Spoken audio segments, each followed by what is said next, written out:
She said it like she was ordering coffee. "Send me the draft." A woman's voice murmured through the half-closed door. I froze in the hallway, grocery bags cutting grooves into my fingers. The entryway light hummed above me, soft and ordinary, like it hadn't just turned into a witness. My husband's laugh, low, familiar, comfortable, followed. "You'll love it," he said. "It's clean. No drama. She won't see it coming." The word asterisk she asterisk landed on my name like a thumb pressing down. I shifted the bags to one arm and leaned my shoulder against the wall. Not because I was faint, but because my body had the sense to go still. "Make sure the timing works," the woman said. A week after the announcement. "You don't want her locking things down." My husband didn't answer immediately. Then, "She doesn't even look at the accounts.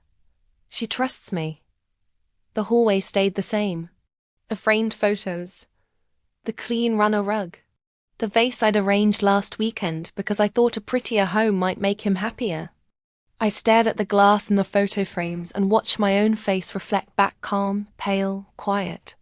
In that moment, I understood the core unfairness of my marriage with a precision that almost made me laugh.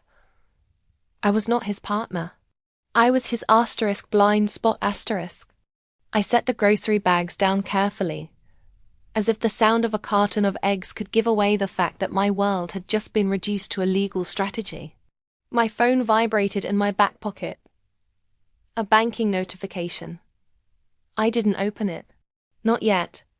I walked to the kitchen, washed my hands, and looked at my wedding ring like it was a prop I'd worn too long. My first impulse wasn't rage. It was clarity. If he thought I wouldn't see it coming, if he thought I was too soft to protect myself, then he had mistaken my quiet for weakness. And it was time he learned the difference. His name was Callum Vance. On paper, he was impressive. Founder of a boutique consulting firm. A man who always knew what to say at dinners. The kind of husband people described as steady. The kind who smiled in photos and held doors and remembered your mother's birthday. In private, he was a man who collected softness from me like it was a resource. My softness, my patience, my labor, my silence, and my money. He didn't know that last part. Not really. I was 36 and I ran my own quiet empire. Not the kind that screamed from billboards. The kind that lived inside purchase orders, invoices, licensing agreements. The kind that paid steadily, month after month.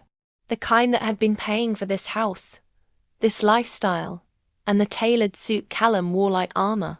I'd never lied to him. I just never corrected the assumptions he enjoyed. When we met, I was a project manager at a mid-sized firm, newly promoted, cautious, ambitious in a way that didn't scare men. Callum liked women who looked grateful. I had been in love. I thought gratitude was the same thing as peace. Over the years, I built something bigger quietly, carefully, because I liked the safety of having my own foundation. Because my parents taught me that love should not be your only roof. And because somewhere in my chest, a small part of me had always known that Callum loved how I made him feel more than he loved who I was. Still, I believed in the marriage. Not in a naive way. In a grounded way. I believed that if you showed up long enough, people eventually met you there. I believed in patience. I believed in partnership. I believed him when he said, "We're a team." I believed him because I wanted to. Now, standing in my kitchen with dishwater still running over my hands, I realized something even more sobering. Callum had built his plan on one assumption. That I would asterisk respond emotionally asterisk. That I would cry. That I would plead. That I would get loud. That I would become the kind of woman a man can dismiss. But my mind did what it always did under pressure. It organized. It sorted.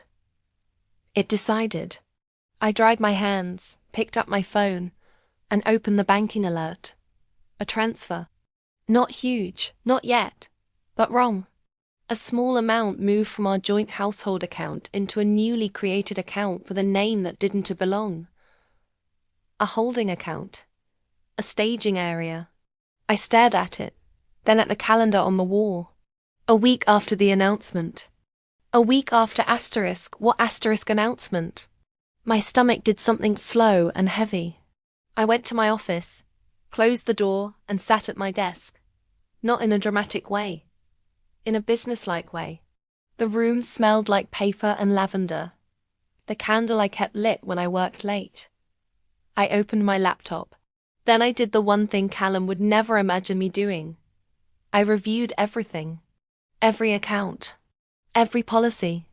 Every investment. Every shared password. Every document in the cloud folder he'd set up years ago and titled House Stuff, like I wouldn't ever be curious. The folder opened with one click. I didn't rush. I didn't panic. I moved through it like a surgeon. And within 15 minutes, I found the first piece of proof. A PDF. Asterisk draft separation agreement Vance. Asterisk my name was spelled correctly. That detail hurt more than it should have, because it meant he had given enough care to get the letters right, but not enough care to tell me the truth. I clicked. The document opened, and there it was, in clean legal language. He intended to leave. He intended to keep the business. He intended to claim the house. He intended to frame my contributions as supportive but non-financial. He intended to walk away with everything I had quietly held together. My heart didn't race. It went cold. There is a specific kind of pain when you realize someone has been planning your loss with a smile on their face. It is not loud pain. It is surgical. I sat back in my chair and exhaled once. Then I began to plan.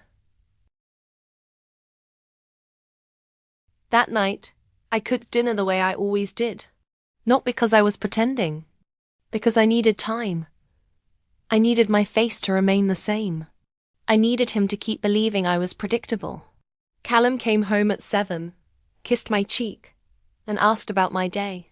I answered calmly. He looked relieved. That relief told me everything. He wasn't guilty. He was impatient. He wanted the moment he could step out of the marriage without consequences. Over dinner, he casually mentioned big changes at work. Nothing bad, he said, eyes on his plate. Just growth. Expansion. I said. He glanced up, as if expecting more curiosity. I gave him none. In the silence, I watched him adjust his napkin, sip his water, check his phone. A man already leaving. After dinner, he went to shower. I cleared plates and listened to the water run behind the bathroom door. Then I opened his laptop. Not because I was snooping in some frantic, messy way. Because it was our home, our network, our shared devices. And he had treated me like furniture. So I moved like someone finally standing. His email was logged in. A thread titled, *timeline plus talking points. My throat tightened, then steadied. I clicked. There were messages between Callum and a man named Bryce, his business partner, and the same woman from earlier. Her name was Ophelia. A lawyer, a divorce lawyer. There was also another thread, separate, with a contact saved as O, not his attorney. A woman he had been messaging in a careful, flattering tone. Can't wait to be free. You deserve someone who chooses you openly. It's just logistics now. Logistics. That's what my marriage had become in his mouth. I closed my eyes for 2 seconds. Not to cry, to register what I was seeing. Then I took screenshots, saved them in an encrypted folder on my own device, and deleted the evidence of my access from his recent files. Callum came out of the shower, towel around his waist, hair damp. He smiled at me like nothing had changed. I smiled back. My smile didn't tremble. It was the calm of a woman who finally understood the game. The next morning, I did not confront him. I did not ask questions. I did not beg for truth. Instead, I called my attorney. Not a divorce attorney. A corporate attorney. A woman named Nadine Rowe, whose voice always sounded like she could cut glass without raising it. When she answered, I said, "Nadine, I need to restructure." There was a pause. Then, "What kind of restructure?" I looked at my reflection in the window, at the faint shadow under my eyes. "The kind that protects me from my husband." Another pause. Then, without surprise, "Okay, tell me what you know." I told her everything, not with melodrama, with timestamps, with file names, with transactions. When I finished, Nadine said, "You're sure he hasn't filed yet?" "Not yet," I said. "Good," she replied. "Then you have time. And your advantage is that you're calm." I almost laughed. "I don't feel calm," I admitted. "You are calm," she corrected. "You're just hurt. There's a difference." She told me what to do next. Not revenge. Protection. Make copies of everything. Separate what could be separated legally. Prepare for financial discovery. Lock down access. And most importantly, move like you're doing routine maintenance, not like you're running. Callum would notice running. He would not notice maintenance, because he had never respected the work of maintenance in the first place. By lunch, Nadine had set up a call with a forensic accountant. By afternoon, I had opened a new business account under a holding company Nadine created in 2 hours. By evening, I had changed passwords on every account that wasn't legally required to remain shared. I did it quietly. No screaming. No slammed doors. Just a woman at her desk, sipping coffee, clicking update. Each click felt like air returning to my lungs. The money wasn't the point.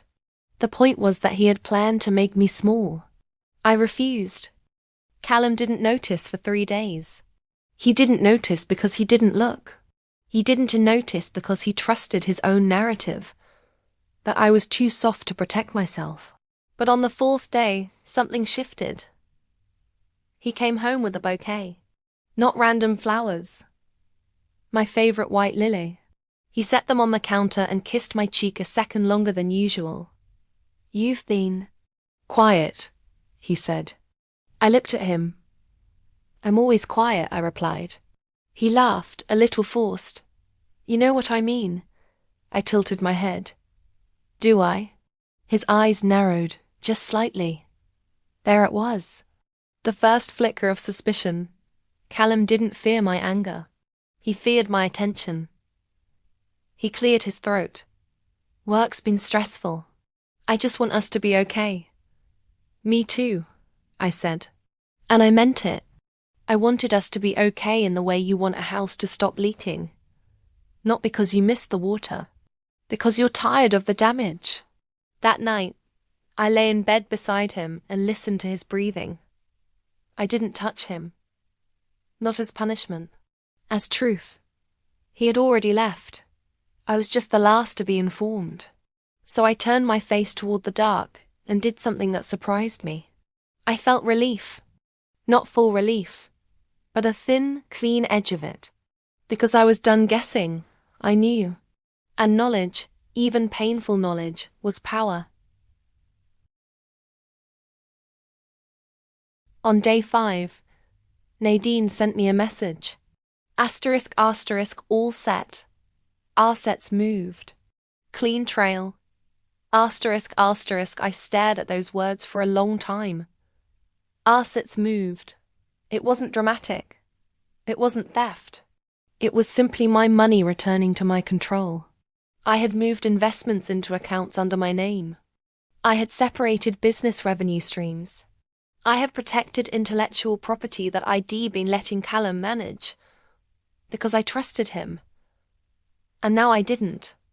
I was careful. Everything legal, everything documented, everything timed. I didn't feel triumphant. I felt steady. like a woman tightening the straps on a parachute. That evening, I watched Callum at the dinner table as he scrolled through his phone. He looked up suddenly, eyes sharp. "What's this?" he asked. I kept my fork steady. "What's what?" He angled his screen toward me. A notification. A bank alert. The kind he didn't usually receive because he wasn't usually paying attention. It showed a transfer out of the joint account.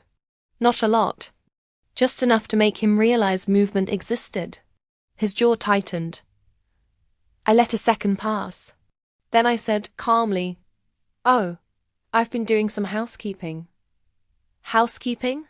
He echoed. "Yes," I said. "Reviewing things. Updating."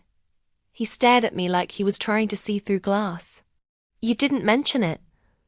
"I didn't think it was important," I replied. The line wasn't meant to be cruel, but his flinch told me it landed. Because for years, my work had not been important enough for him to ask about. He set his phone down slowly. "Are you worried about something?" he asked, voice careful. I met his eyes. "I'm not worried," I said. It was the truth. I wasn't worried. I was prepared.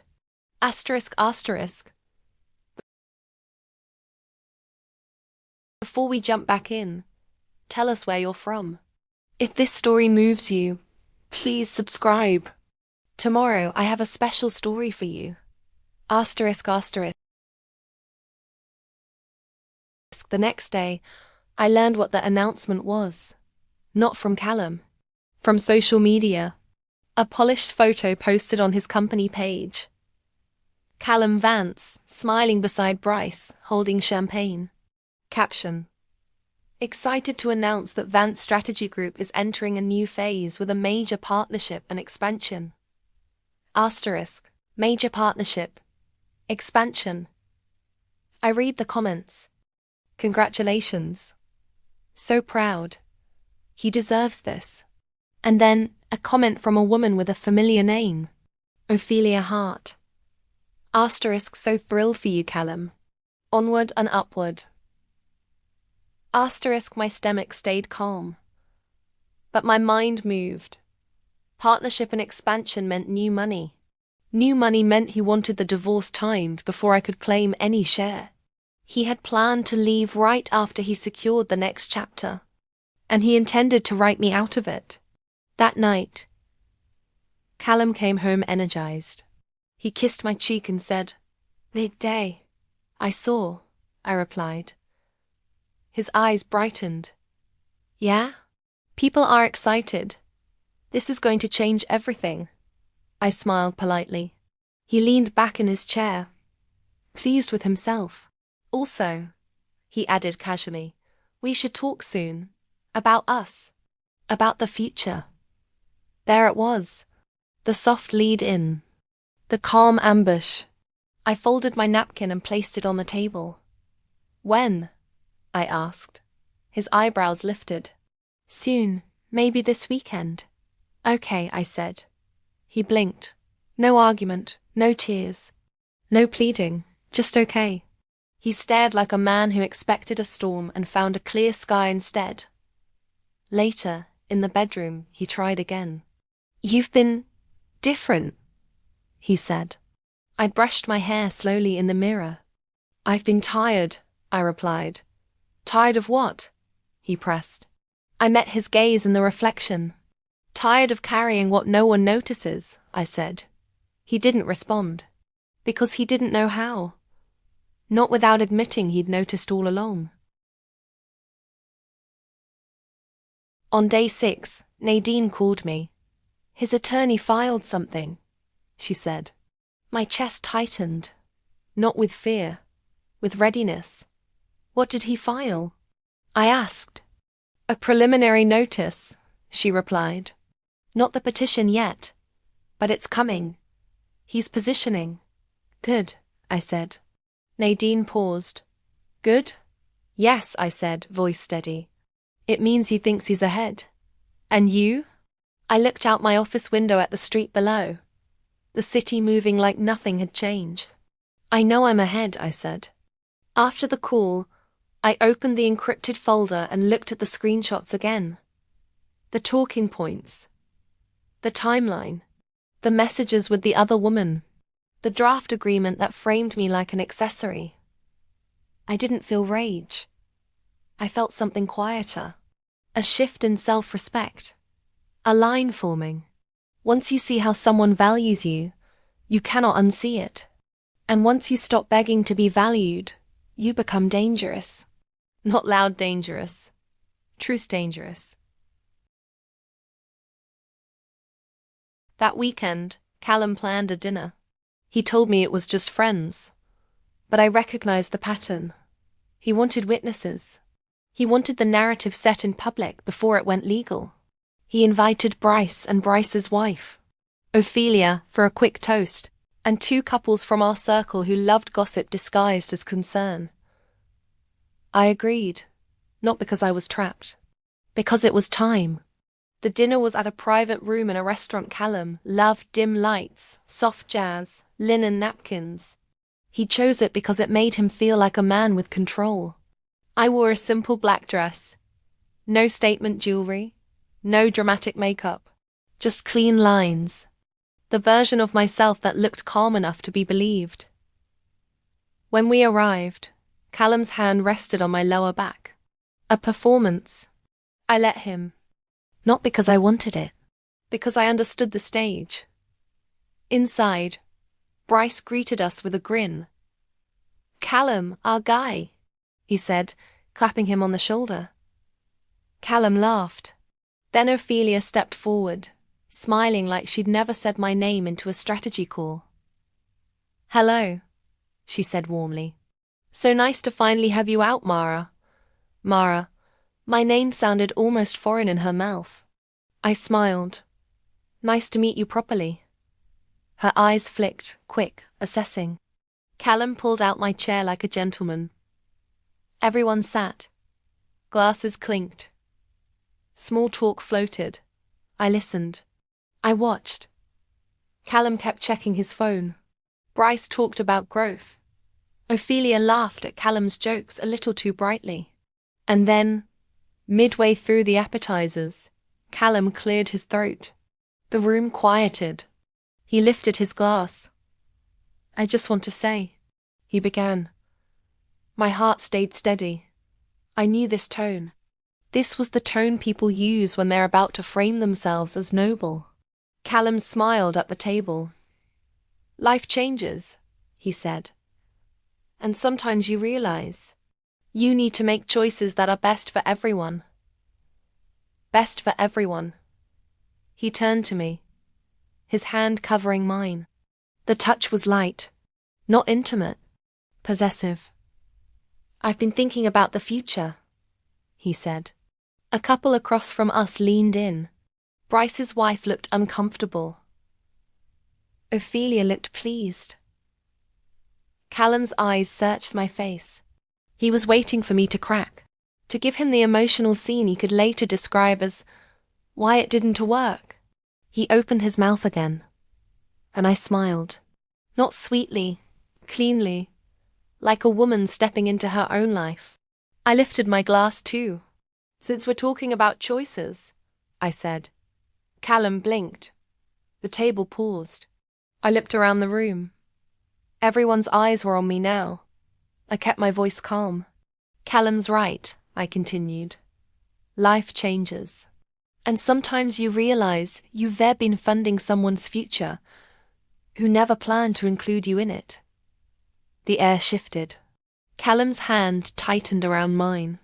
His smile froze. Across the table, Bryce's grin faltered. Ophelia's eyes narrowed. Just slightly. I slid my hand out from under Callum's. Not dramatically, just factually. I reached into my clutch and pulled out one envelope. Not thick, not flashy. A simple white envelope. Callum's eyes locked on it. "What's that?" he asked, too softly. I placed it on the table between us. "It's a courtesy," I said. Then I looked at Ophelia. "I believe you like things clean. No drama. Ophelia's smile thinned. Callum swallowed. The room was silent now. Even the jazz felt far away. I continued, voice still calm. In there, I said, nodding toward the envelope, are copies of your draft separation agreement, your timeline and your talking points. Callum's face drained. Bryce sat back sharply. Someone across the table gasped quietly. I didn't look at them. I looked at my husband. And there, I added, are also transaction records. Callum's throat worked. What transaction records? He asked. I tilted my head. The ones showing you started moving money into a holding account, I said. And the ones showing I moved mine first. His eyes widened. Not because he was heartbroken, because his plan was slipping. He tried to speak. No sound came out. I smiled again, small, almost gentle. Don't worry, I said. Everything I did was legal. Documented. Approved. I glanced at Bryce. And since we're celebrating your expansion, I said, I thought I'd mention something else. Bryce's face tightened. Callum's eyes snapped to him. I let the silence hold for one more beat. Then I said, the major partnership you announced. It's built on my licensing agreement, the one I signed under my company. Bryce blinked hard. Ophelia's expression sharpened. Callum's voice came out strained. What are you talking about? I looked at him. You never asked, I said simply. I watched his mind scramble, trying to locate the gap between his assumptions and reality. The licensing agreement wasn't flashy. It was a contract for software systems that my company owned and maintained. Systems Callum's firm relied on. Systems he had taken credit for managing. That the contract was mine. And now, so was the leverage. I didn't raise my voice. I didn't accuse. I just told the truth. Effective Monday, I said. That agreement will be renegotiated. Bryce's wife inhaled sharply. Bryce leaned forward. Mara, I held up a hand. Not rude, just final. This isn't a negotiation at dinner, I said. This is me informing you. Callum stared at me like he didn't recognize me. And maybe he didn't. Because he'd never bothered to know the parts of me that didn't deserve his ego. He finally found his voice. You're doing this? Here? He hissed quietly. I looked at him. Calm. You plan to end my marriage without telling me, I said. So yes. Here. His jaw clenched. Ophelia's lips parted, then closed. The table sat in stunned silence. I picked up my napkin, dabbed the corner of my mouth and stood. The chair barely scraped. My body felt light. Not because it didn't hurt, because I had stopped carrying the weight alone. I looked at Callum. You wanted clean, I said softly.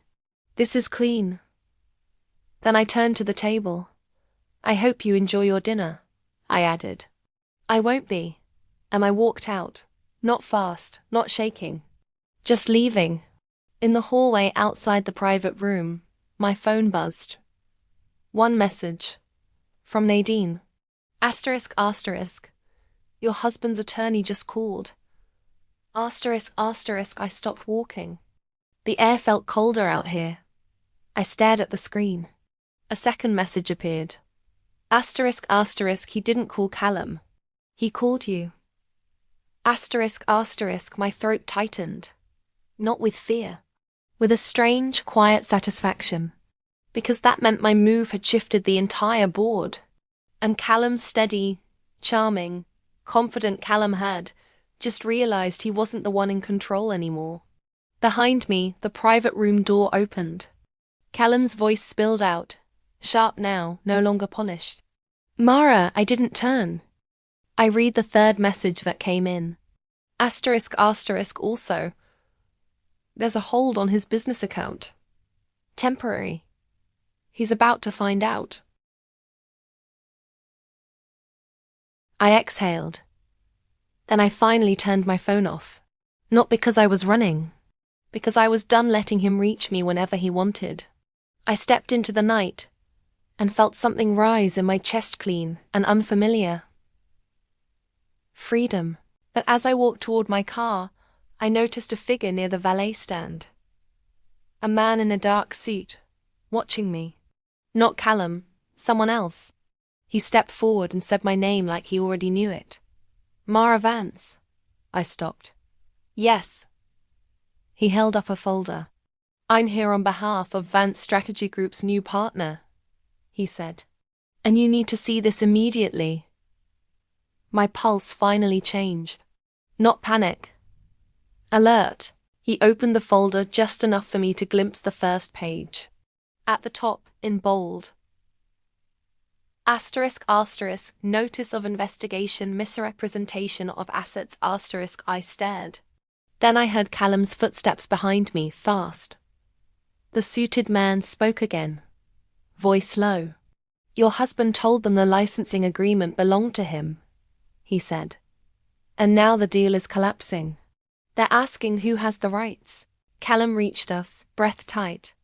What the hell is this? He demanded. The suited man looked at him calmly. It's the consequence, he said. Callum's eyes snapped to me, wild now. Mara, he said, voice cracking on the edge of desperation. Please, just talk to me. I looked at him, and for the first time in years I saw him without the gloss. Not a man I loved. A man who had gambled my trust like it was his to spend. I held the folder in my hands. I could feel the weight of it. Not heavy paper. Heavy truth. Callum took a step closer, and I realized this wasn't the end of my story. It was the first honest chapter. Because next, I wasn't just protecting myself. I was going to decide what his betrayal would cost him, and whether I would let his collapse take me with him. Asterisk, asterisk. Before we jump back in, tell us where you're from. If this story moves you, please subscribe. Tomorrow I have a special story for you. Asterisk, asterisk. The following morning, Callum tried to corner me at home. He came into my office without knocking, face sharp with sleeplessness. You embarrassed me, he said. I didn't look up from my laptop. I corrected you, I replied. He slammed a hand on my desk. Not hard, but loud enough to remind me that he had always relied on volume when charm failed. This deal, this investigation, this hold, what did you do? He demanded. I closed my laptop gently. Then I looked at him. I did what you were going to do to me, I said, calm. Only I did it legally. And I did it first. His nostrils flared. You're trying to ruin me. I watched him, my voice quiet. No, I said. You tried to ruin asterisk me. Asterisk, you just didn't expect me to be holding the pen. His mouth opened, then closed.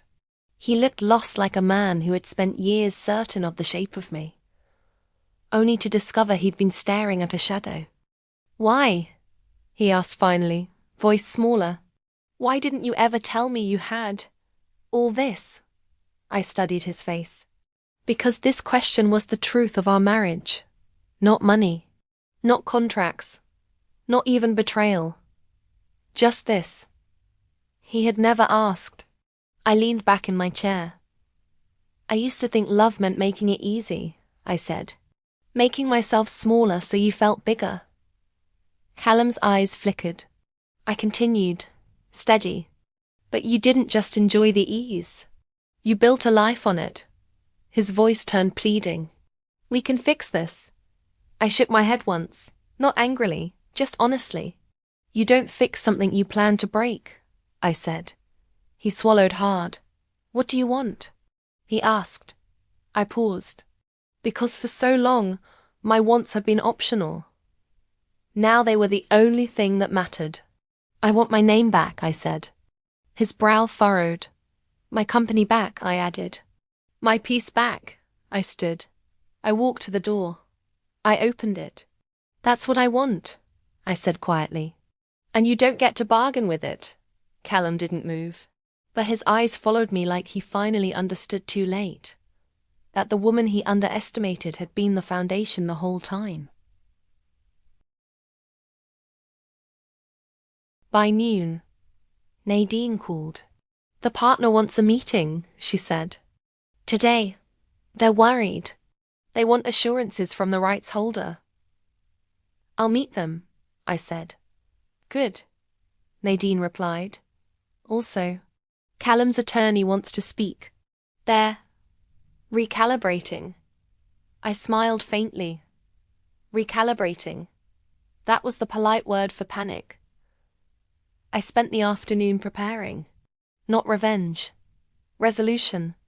I gathered documents, contracts, proof of ownership, proof of payment, proof of what I had built. When I arrived at the partner's office, the lobby was quiet and expensive glass, marble, soft voices. A receptionist led me into a conference room. 2 men and 1 woman waited. Their faces were serious. The suited man from the night before was there too. He nodded respectfully. The woman at the table spoke first. Miss Cade, she said, reading from a file. Before we proceed, we need clarity. Who holds the rights to the system Vance Strategy Group has been selling as part of their package? I placed my folder on the table. I do, I said. Silence. Then, and Mr. Vance? I didn't flinch. Mr. Vance has been using my agreement under a usage clause that ends the moment he misrepresents ownership, I said. Which he did. The woman's jaw tightened. So the deal is compromised? Yes, I said. Unless, the suited man added, you're willing to step in. I looked at him. Step in how? The woman leaned forward. Vance Strategy Group's expansion was built around your system, she said. We don't want the firm. We want the rights. If you can provide stability, we'll work with you. Directly. I felt the room tilt. Not like I was dizzy. Like a door had opened. Directly. A partnership without Callum. A future that didn't require his permission. I kept my voice calm. What are the terms? I asked. The suited man slid a document across the table. My eyes scanned it. The numbers were bigger than what Callum had planned to expand into. This wasn't just protection. This was opportunity. And it had been sitting inside my work the entire time. All I had to do was stop hiding. I looked up. I'll consider it, I said. The woman nodded. We need an answer by tomorrow. I smiled faintly. Tomorrow, I repeated. That night, when I returned home, Callum was waiting. He stood in the living room like he owned the air. You met them, he said. I set my keys on the table. Yes, I replied. You can't do this, he said, voice shaking now. You can't take everything. I looked at him. I didn't yell. I didn't argue. I just said, I'm not taking everything. He blinked. I'm taking asterisk what was mine. Asterisk. His shoulders sagged, and for a second, he looked like a man watching his own story collapse. Mara, he whispered. Please, we were supposed to be a team. I stepped closer. Not to comfort him. To end the sentence. A team doesn't plan to cut one player loose after the win, I said. A team doesn't call a lawyer behind your back and say, she won't see it coming. His face crumpled. I felt the old instinct to soften, to soothe, to make it easier. I watched that instinct rise, and then pass, because I was done being the person who made betrayal comfortable. I'm filing tomorrow, I said. His eyes snapped up. Filing? Divorce, I replied. His mouth opened, then closed. I continued, voice steady. And I'm changing my name back. I'm stepping out of your narrative. And you're going to live with the consequences of how you wrote me. He took a step toward me, desperate. Don't do this, he begged. I looked at him. I already did, I said. The next morning, I sat across from Nadine in her office. The papers were clean. The terms were clear. We filed. Callum's attorney called again. This time with a different tone. Not confident. Cautious. They wanted to negotiate. They wanted to talk about fairness. I smiled to myself. Fairness was always interesting to men when they were losing. Nadine asked me, "Do you want to hear their offer?" I thought about Callum's voice in the hallway. Asterisk, she won't see it coming. Asterisk, I shook my head. No, I said. I want my life. That afternoon I went to the partner's office again. I signed, not in a dramatic way. In a quiet way. A pen on paper. A new agreement. A new future. When I left the building, my phone buzzed. Callum. I didn't answer. It buzzed again. Then again. I turned it off. Because the win wasn't in watching him panic. The win was in feeling my own peace return. On the drive home, I stopped at a coffee shop and sat alone by the window. I watched people move through their lives, laughing, rushing, working, loving. And I realized something that felt like a quiet sunrise. I hadn't ruined my marriage. Callum had. All I had done was refuse to be the collateral. When I walked back to my car, the air felt clearer. Not because the pain was gone. Because the confusion was. And that was enough. That was everything. Asterisk, asterisk. 2 more great stories are next. Don't miss them. Subscribe and turn on notifications. Asterisk, asterisk.